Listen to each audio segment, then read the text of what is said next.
guys, this is Kayla. And this is Becky, and we're with A Couple These Read, And we also write. And my first book is with my publisher now. It is Chase Harlem. Mm-hmm. She is a private investigator.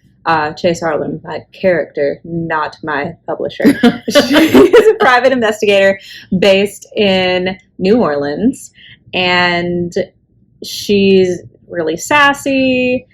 She's a former FBI profiler, so that's kind of her thing. She profiles people, and she has trouble turning that off in her brain. Well, we're really excited that that is going to come out in 2025, and I recently got my first critique from one of the publishing house's editors. And I can't say too much about it because there's a lot going on with that book, but what I will say this is my tip for writers today is how to receive criticism, because I've been working a lot with critique groups and editors, and I feel like my writing has improved just in the last few months exponentially, but I've also learned how to best take criticism. So my publisher, the publisher who signed my book, sent me these notes, and she was very, in the opening, like I was actually expecting something bad. Like she was like, it might be pretty blunt. These are just what notes are. And then I read through what the editor had said, and I actually agreed with most of it. So I immediately get back to my publisher. I'm like, no, this checks out. I'm going to work on this. But that said, had I been, too caught up in it, or, not read the editing notes multiple times to make sure that, okay, this is what she meant, this is what she said, okay, yeah, that checks out, that conversation could have been a lot harder. So my advice to authors out there is you're going to get some criticism. Sometimes you're going to agree with it, like I did in this case. Sometimes you're going to disagree. I know I called my husband, I told him some of the criticism, and he's like, I disagree.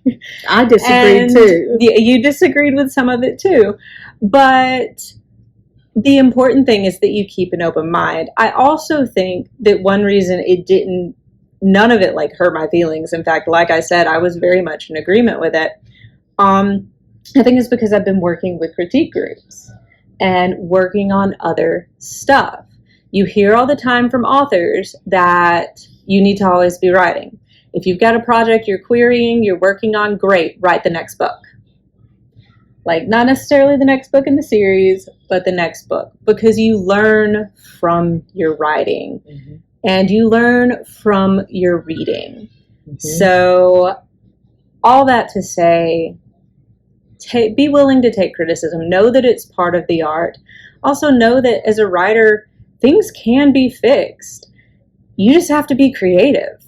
And that's, in my opinion, the fun part about writing is finding creative ways to tell a story, to make your character marketable, but also make them stand out to people. Like, we've reviewed some of our favorite characters here on this blog. Yes. And they resonate with us for a reason. So finding a creative way to make those characters resonate is important. That is. So that is my tip for this week, guys. And definitely, if you're a writer, keep writing, keep going, learn from your critiques. I'm not saying learn from your mistakes, because I don't really believe in mistakes necessarily, just opportunities to learn more. There you go.